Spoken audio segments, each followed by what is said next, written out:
Assalamualaikum warahmatullahi wabarakatuh. Kembali lagi di channel ini, masih dalam bidang studi prakarya dan kewirausahaan. Nah, video kali ini merupakan video lanjutan dari video sebelumnya, masih dalam materi wirausaha kerajinan dari bahan limbah berbentuk bangun datar.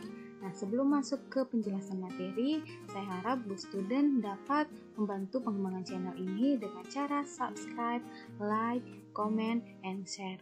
Terima kasih. Nah, sekarang kita masuk ke penjelasan materi. Nah, sistem produksi usaha kerajinan dari bahan limbah berbentuk bangun datar. Nah, di sini ada kata limbah. Di video sebelumnya sudah dijelaskan limbah digolongkan atas limbah organik dan limbah anorganik. Nah, pada video kali ini limbah dibedakan berdasarkan bentuknya. Nah, digolongkan menjadi dua, yaitu limbah berbentuk bangun datar dan kedua ada limbah berbentuk bangun ruang.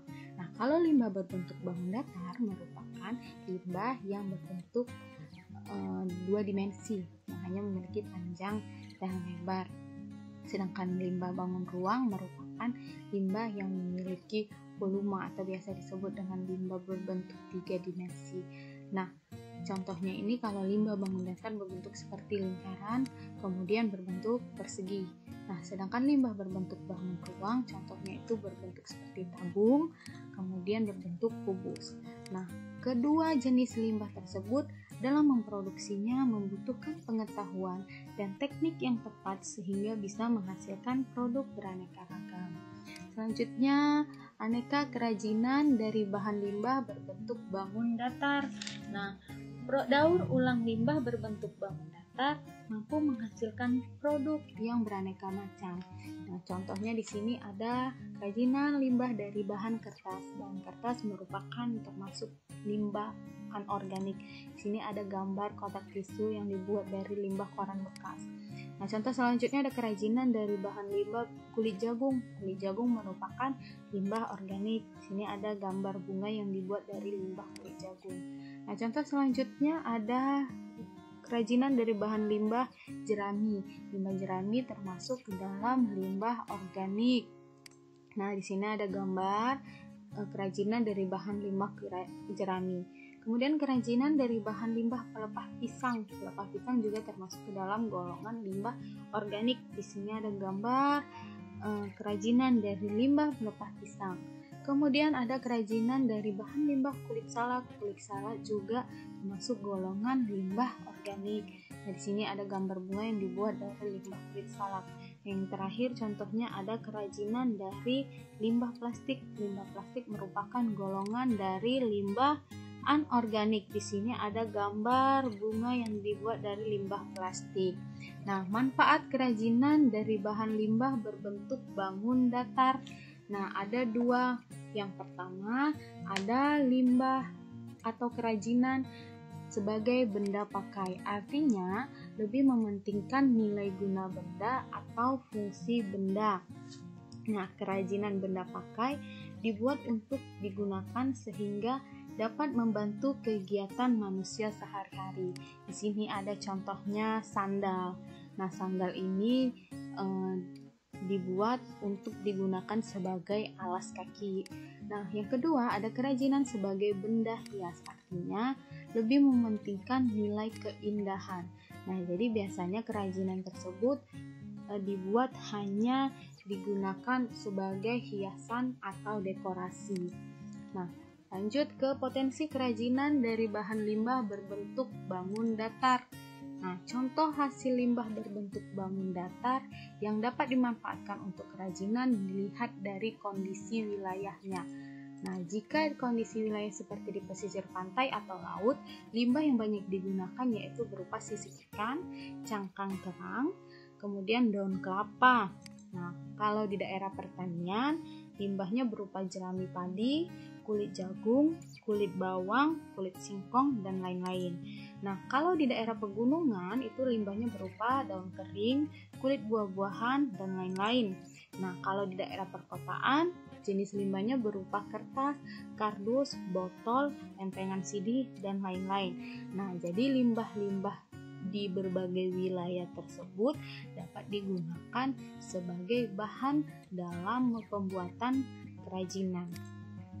Nah, kemudian ada perencanaan produksi kerajinan dari bahan limbah berbentuk bangun datar.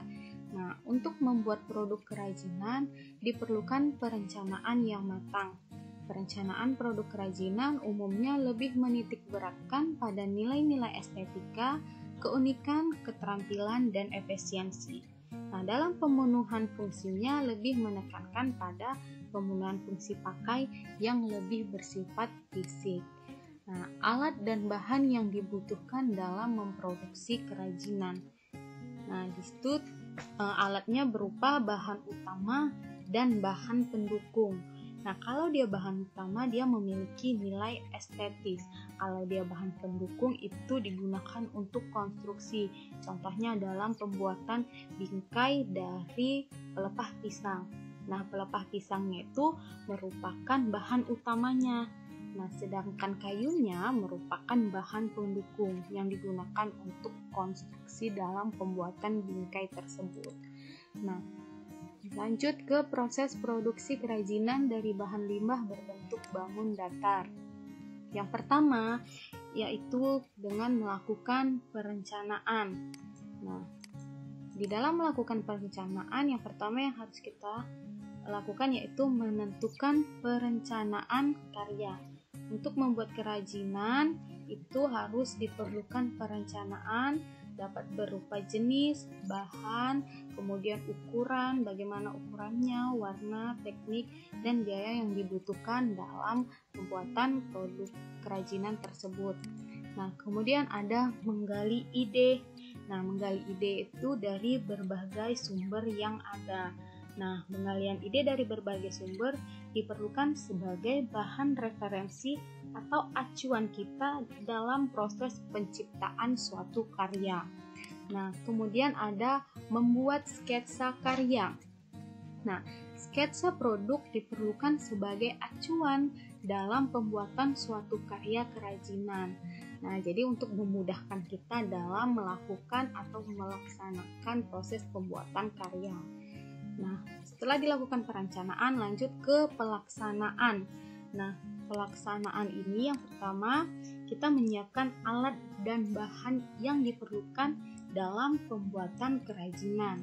Kemudian kita membuat karya kerajinan. Jadi setelah sudah ada lengkap alat dan bahannya, lanjut kita membuat kerajinan yang akan kita buat. Nah, lanjut ke evaluasi.